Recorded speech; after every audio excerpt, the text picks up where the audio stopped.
Historia en la Historia por Historia Viva.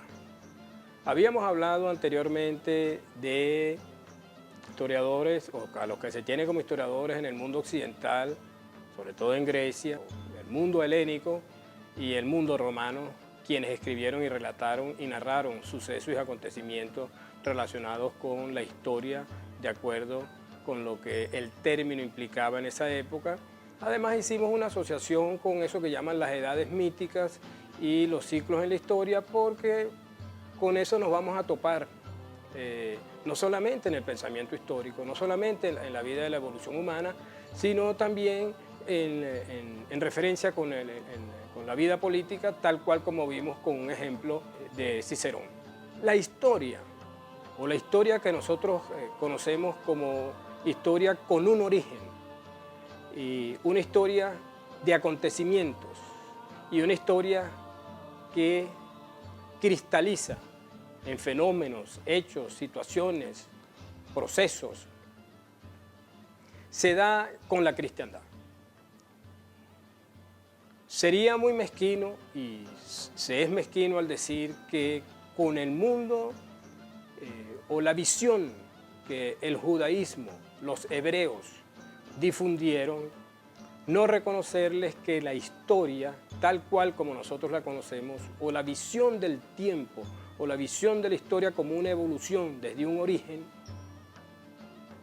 tiene o se refrendó con las Sagradas Escrituras tanto en el Viejo como en el Nuevo Testamento.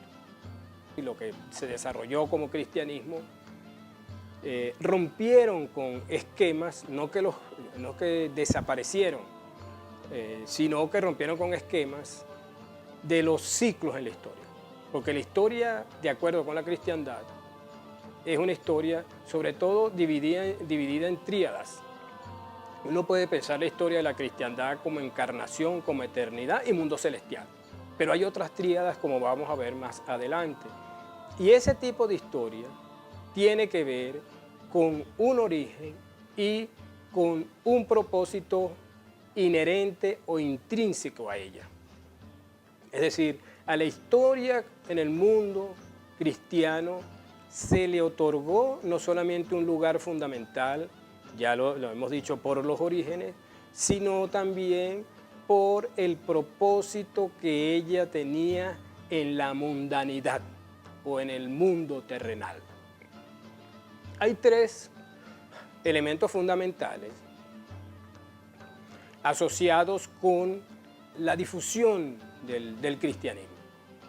Uno pudiera pensar la cristiandad y todas las acciones que se llevaron a cabo en ella a través de tres conceptos básicos.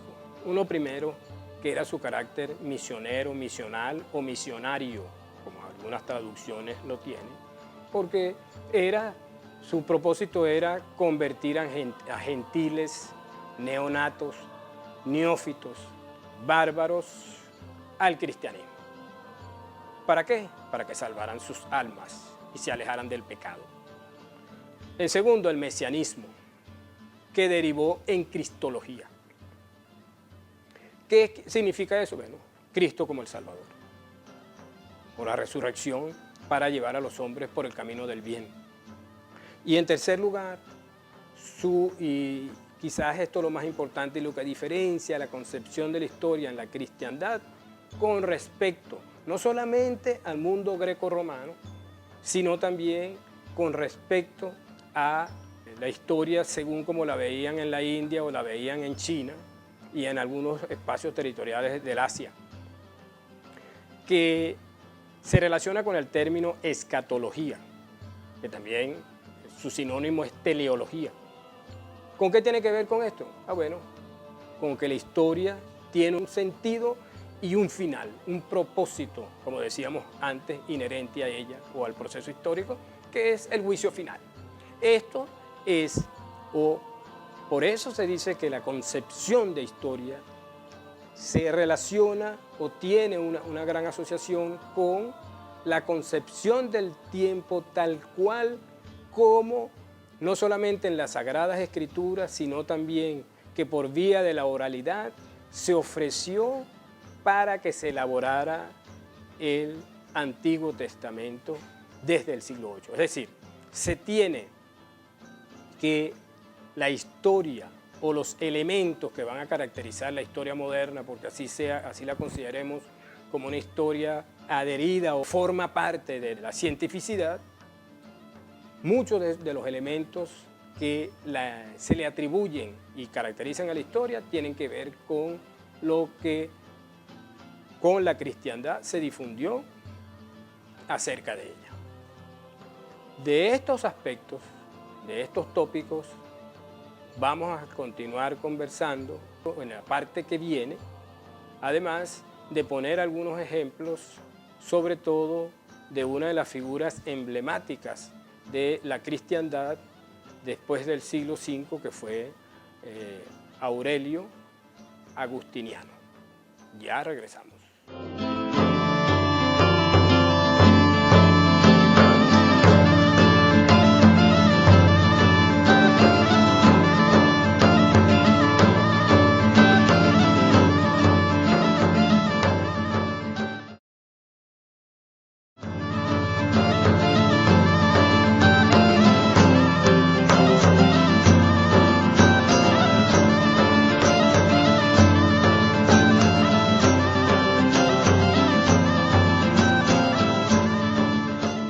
En la parte anterior yo les decía por qué se considera la cristiandad o con el cristianismo o lo que el judaísmo difundió como idea de la historicidad, dio origen a un pensamiento histórico. ¿Y eso por qué? Bueno, independientemente de que se estuviera pensando que el mundo terrenal estaba supeditado a una existencia supraterrenal, esa visión de la historia nos expresa a nosotros que hay una nueva versión de lo humano y de la mundanidad. Y fíjense ustedes que eso es tan importante, porque con la visión de los hebreos y del mismo judaísmo, se comienza a manejar una idea del hombre como ser supraétnico, ¿sabes? A pesar de que los hebreos expresaban y difundieron que ellos eran el pueblo elegido. Pero la visión de la cristiandad fue una visión universal y la historia no ha perdido esa particularidad. Se definió, se dibujó, se perfiló en ese momento.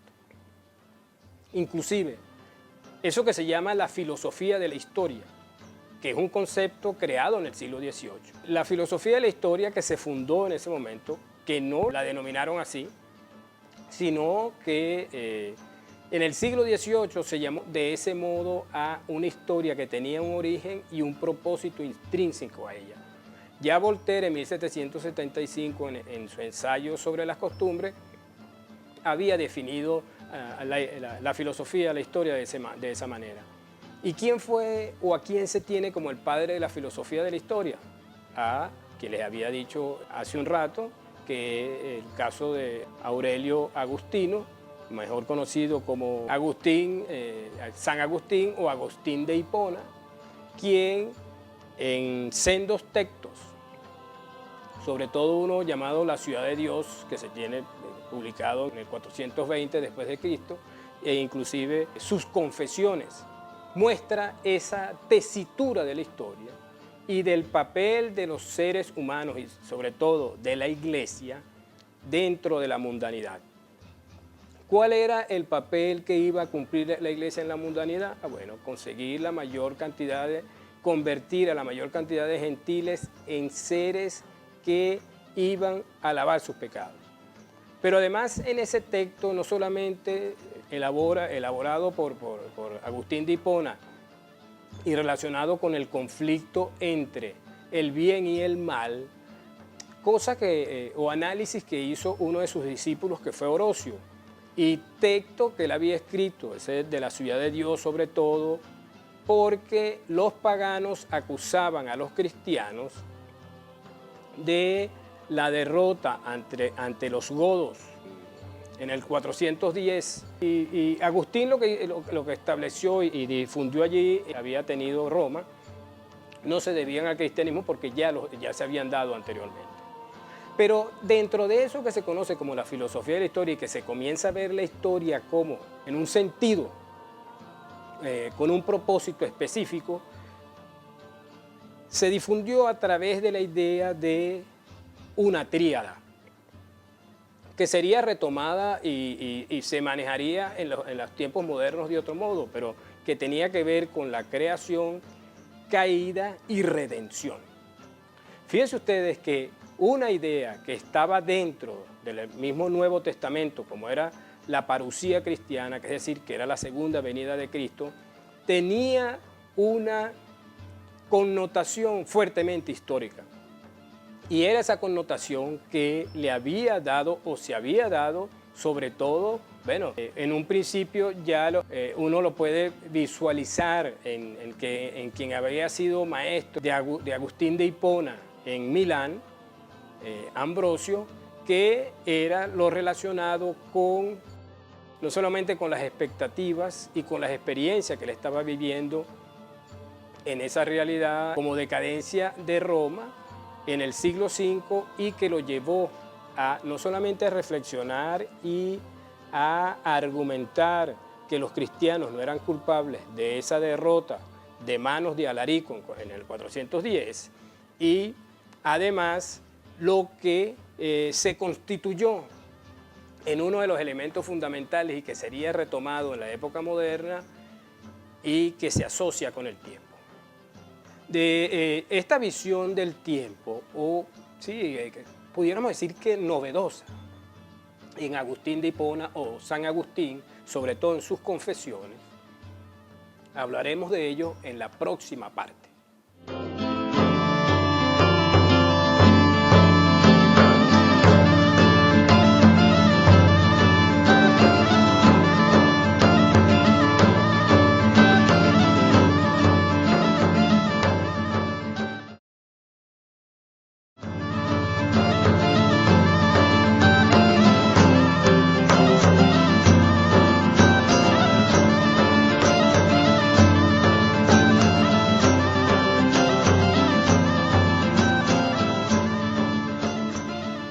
En los segmentos anteriores habíamos hablado de los elementos que se comienzan a manejar en el mundo de la cristiandad relacionados con la historia.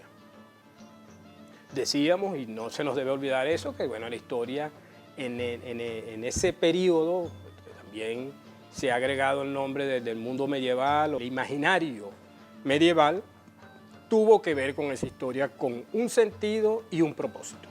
Pero hay algo interesante, y sobre todo en las confesiones de Agustín de Hipona, cuando él confiesa a Dios que lo dispense, que lo perdone de haber vivido una vida licenciosa.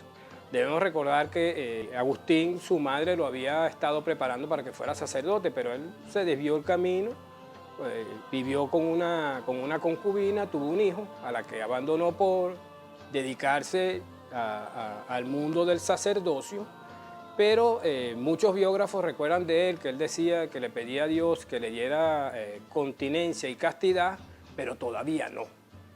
Vivió en un mundo entre esa mundanidad y el mundo apegado a la vida celestial, a la vida religiosa.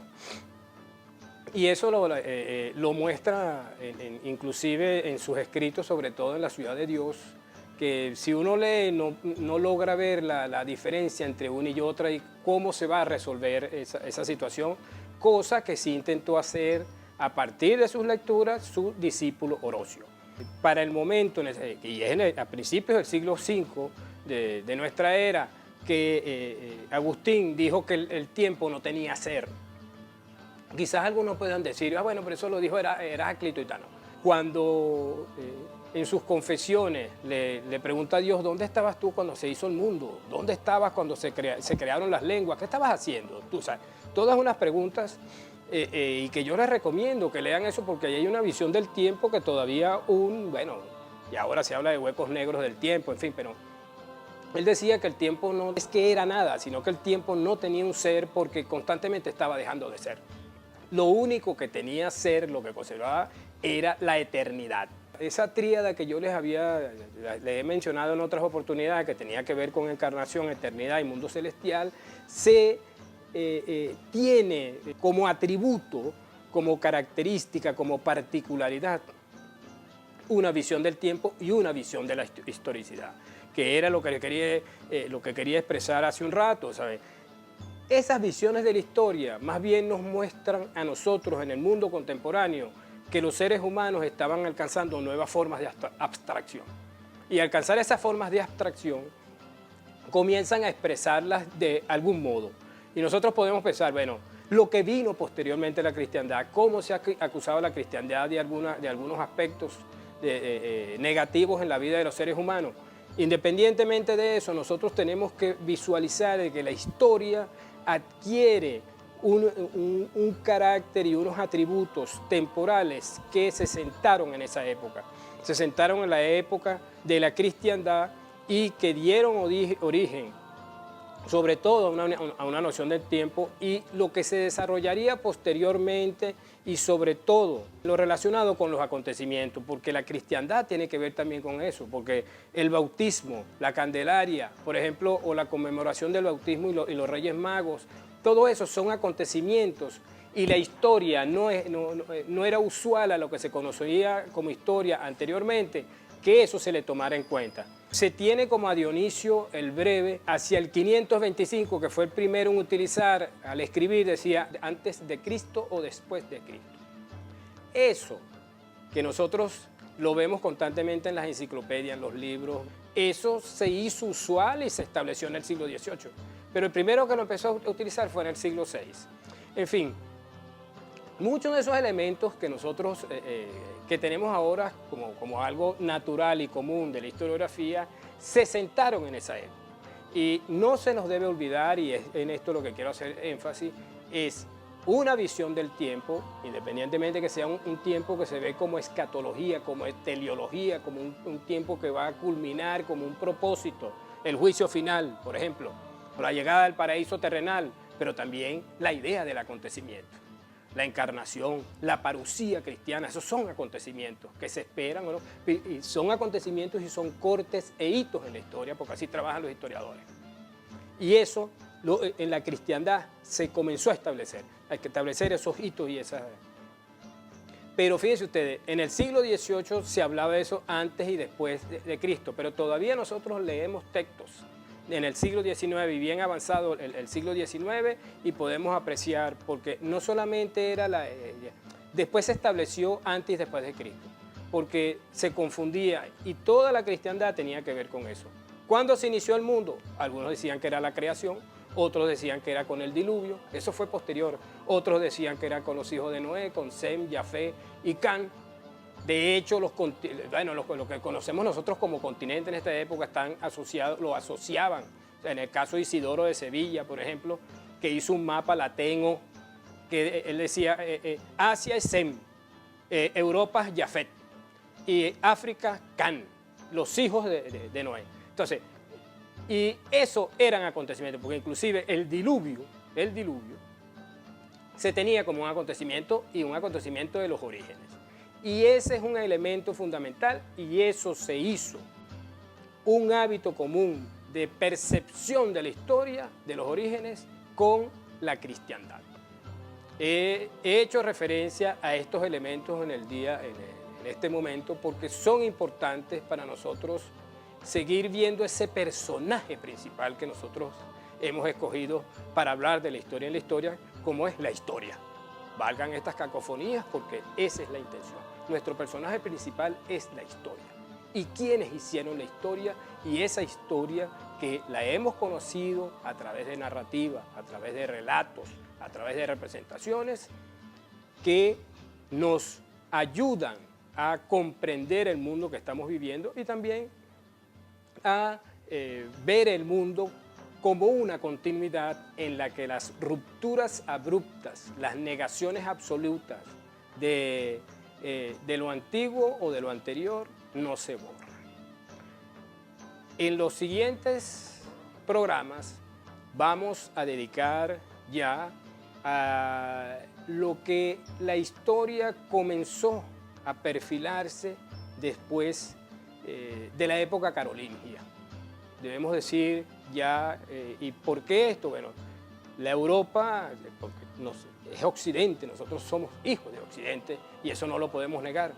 Esa historia que comienza a labrarse, sobre todo después del siglo IX, tuvo que ver más con actos humanos y tuvo que ver más con lo que en la época, en el mundo medieval y en el mundo feudal, fueron las tres figuras fundamentales de ese proceso histórico, que fueron los curas, los campesinos y los guerreros.